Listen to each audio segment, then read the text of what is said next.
रीवा के संजय गांधी अस्पताल और सुपर स्पेशलिटी हॉस्पिटल में एक बार फिर से डायलिसिस की सुविधा शुरू कर दी गई है।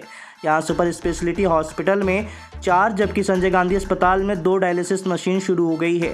इस पूरे मामले में जानकारी देते हुए मेडिकल कॉलेज के डीन डॉक्टर सुनील अग्रवाल ने जानकारी देते हुए बताया कि मेंटेनेंस के लिए डायलिसिस मशीनों की सुविधा कुछ दिनों के लिए बंद की गई थी। मेंटेनेंस होने के बाद एक बार फिर से शुरू कर दिया गया है। उन्होंने बताया कि दोनों अस्पतालों में मिलाकर तकरीबन 20 डायलिसिस मशीन लगी हुई है, जिसमें से अभी 6 मशीनों की सुविधा फिलहाल शुरू कर दी गई है। अगले 2 दिन में सभी मशीनों को शुरू कर दिया जाएगा। डीन ने बताया कि समय समय पर इन डायलिसिस मशीनों को मेंटेनेंस किया जाता है, जिसके चलते कुछ अवरोध पैदा होता है, लेकिन जल्द ही उन्हें दोबारा शुरू कर दिया जाता है।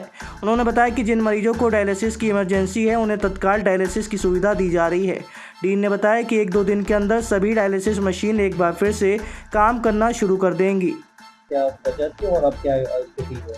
नहीं, हमारे यहाँ पे डायलिसिस बहुत अच्छी हो रही है। हमारे यहाँ पे दिन रात डायलिसिस सुपर स्पेशलिटी में करीब 20 मशीनें हमारी लगातार कार्य कर रही थी, लेकिन कुछ अभी हमने मेंटेनेंस के तौर पे जो रूटीन प्रक्रिया है, तो मेंटेनेंस होता है इन्फेक्शन को, संक्रमण से बचाने के लिए मरीजों को एक मरीज से दूसरे में ना हो, तो उस मेंटेनेंस से बचाने के लिए उसका मेंटेनेंस चल रहा है। तो कुछ यूनिट्स हमने उसकी बंद कर रखी है, लेकिन इमरजेंसी में मरीजों को डायलिसिस के लिए हमारी 4 मशीनें सुपर स्पेशलिटी में और हमारी एसजीएमएच में भी जो रेगुलर मशीनें चलती हैं 2 मशीनें तो वो हम चला रहे हैं हमारे। और इमरजेंसी में किसी भी मरीज को अगर आवश्यकता है तो डायलिसिस की परेशानी हम नहीं आने दे रहे हैं।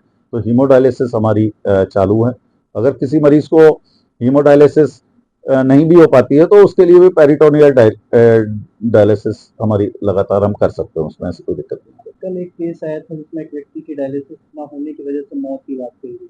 जी जी, तो ऐसा सुनने में आया था, लेकिन ये मरीज को डायलिसिस हो सकता है कि लगातार उसकी डायलिसिस होती रहती होगी, लेकिन वो जब यहाँ पे आया है तो ऐसा ज्ञात हुआ है कि वो ब्रॉड डेड था, मतलब कि वो, लेकिन उसकी डायलिसिस ना होने के कारण ऐसा नहीं है कि उसकी मृत्यु हुई है। वो सडन कार्डियक अरेस्ट किसी भी कारण से हुआ होगा, लेकिन ऐसा नहीं है कि डायलिसिस नहीं भी हो पाती, अस्पताल में भर्ती करते हैं, पेरिटोनियल भी हो जाती है और भी इलाज देके अपन उसका मेंटेनेंस कर सकते हैं। लेकिन सडन कार्डियक अरेस्ट होने के बाद ब्रॉड डेड आया है, मतलब कि वो मृत अवस्था में हमारी कैजुअलिटी में आया है, तो ऐसी स्थिति रही है। अभी कुल कितनी मशीनें और कितनी रन कर रही है?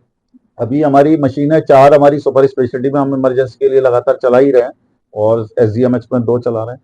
और पूरी तरीके से कब तक चालू हो जाएगी? पूरी 1-2 दिन में हमारी सारी मशीनें मेंटेनेंस हो जाएगा। हमारा वो केमिकल्स वगैरह के द्वारा हम उसको डिसइंफेक्ट कर रहे हैं, तो वो 1-2 दिन में वो भी सारी चालू